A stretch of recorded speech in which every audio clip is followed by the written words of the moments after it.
Welcome back to Cord Cutting Today, where we break down some of the biggest stories happening in the world of cord cutting, including today, YouTube rolling out a new AI feature to let you skip over the boring parts in videos.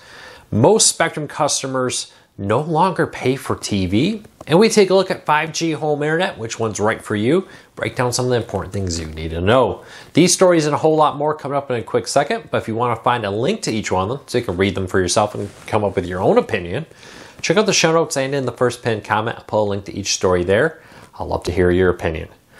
First though, if you're new here, do me a big favor, hit that subscribe button, hit that thumbs up, let YouTube know you enjoy what we do here so YouTube recommends our videos to more people, helping us grow, helping you break free from the high costs of television. All right, let's dive into it. YouTube is rolling out a new AI feature that will skip over the boring parts of videos. With this tool, AI will look at the most commonly watched parts and which parts are most commonly fast forwarded through, and then automatically skip you to what it thinks you'd be most interested in based on your search. Now, this was announced a while ago and is now available to YouTube Premium members who opt in. There's a link in our story down below if you want to do this. But this comes using similar technology to what you see on the Google searches. Have you ever searched for how to replace a light bulb in a particular car model or repair something? And it gives you a recommended section of a video on how to do that. Seems like a lot of that information is being now used to create this system here. So you'll be able to use that to develop the ability to jump forward. So I know some content creators may not be a big fan of that because it may mean you're skipping parts that they want you to watch, but we'll keep a close eye on this. Leave me a comment, let me know. Are you a YouTube Premium member? I am. I got a lot so that my daughter won't have to watch ads on her phone. Her videos skip the ads because I have the family plan and didn't want my daughter watching ads when she uses YouTube Kids, for example. Leave me a comment, let me know if you are. Honestly though, it is always weird sometimes when I'm not logged in and I see a video now on YouTube. All right, Spectrum recently released its earnings, and in it was some information about how many people are still paying for video. And according to this, the majority of its customers do not pay for a video service anymore. 52.5% of residential customers do not pay for a video service in the first quarter of 2024 or of 2023. That number has jumped to in 2024 to 56%. 56% of Spectrum customers, or 3% in total of their current customers, however you want to look at that roughly, no longer pay for a video service. So keep that in mind. On top, Spectrum did lose 72,000 internet customers too, raising a lot of questions about the future of cable if they don't make some big changes. And it's probably why we talked about this a lot recently, why we've seen end of the day on a vacation day. Comcast offer their new prepaid internet service starting at $30 to compete with these 5G internet services that are really giving them a hard time.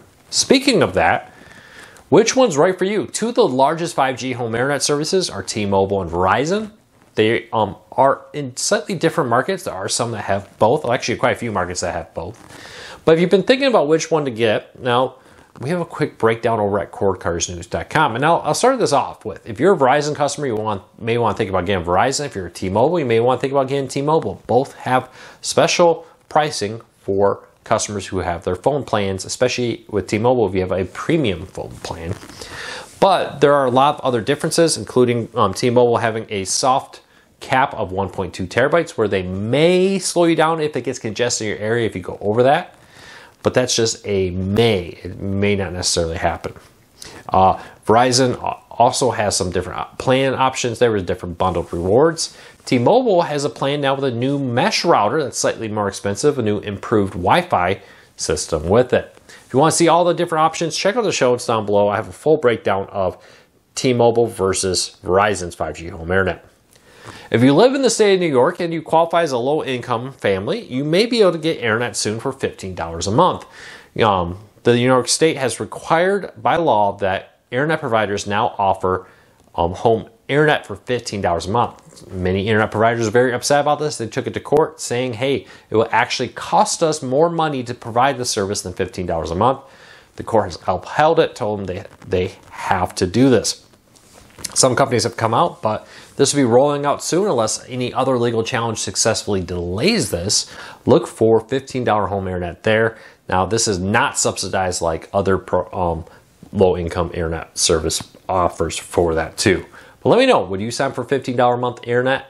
Are you interested in that? We'll have to probably wait for the fine print to learn more. All right, we have a bunch of posts over at cordcuttersnews.com on what's new this week. Every Monday we post a ton of them, including this week, Netflix, Max, and others. We have breakdowns of what's new. Go over at cordcuttersnews.com. Check out the show notes down below if you want to check that out.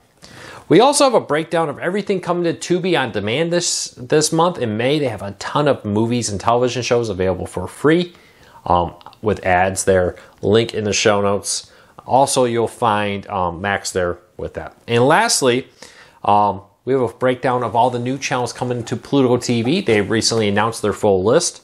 If you want to find that, link in the show notes down below with everything coming to Pluto TV. Let's jump into the question of the day. We get a lot of questions here, and I try to answer a few on our videos. If you happen to have a question you want me to answer, leave me a comment. Start off with something like a question for Luke, and I'll do my best to answer them. This is a question I get often because there's a lot of talk right now about password sharing crackdown, price hikes. You know, we just saw Crunchyroll will increase their price. Why is this all happening? And here's a question I got. Do you know what streaming services are actually profitable? That's a good question because the vast majority of them... Oh, okay. I thought I accidentally kicked my thing off. The vast majority of streaming services are not profitable. Disney Plus, Paramount, Peacock, Max. Though Max, they kind of bundle HBO revenue in there, so that one's a little confusing. But a lot of streaming services are not profitable. Probably won't be profitable for a while. Disney Plus, Paramount hope this year or next year to become profitable. Netflix is one of the few that is profitable.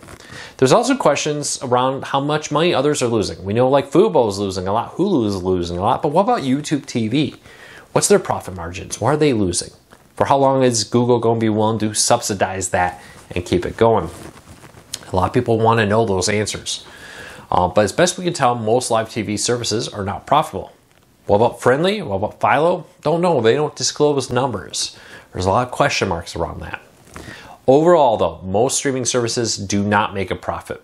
Probably won't make a profit for a long time. Peacock probably won't for a very long time. It's probably why they're also looking to maybe do a merge streaming services with Paramount Plus. We talked about that in yesterday's video. It'll be interesting to see what happens. For a long time, investors were happy to invest in streaming services as long as they were growing subscribers, because the idea was we'll get a massive tens of millions of subscribers and then we'll figure out how to make it profitable. Well, now we've come to that moment, right? We've come to the moment where it says investors want to see a profit or a strategy to become profitable. And that's where we're seeing now pressure on price hikes, password sharing crackdowns, and more.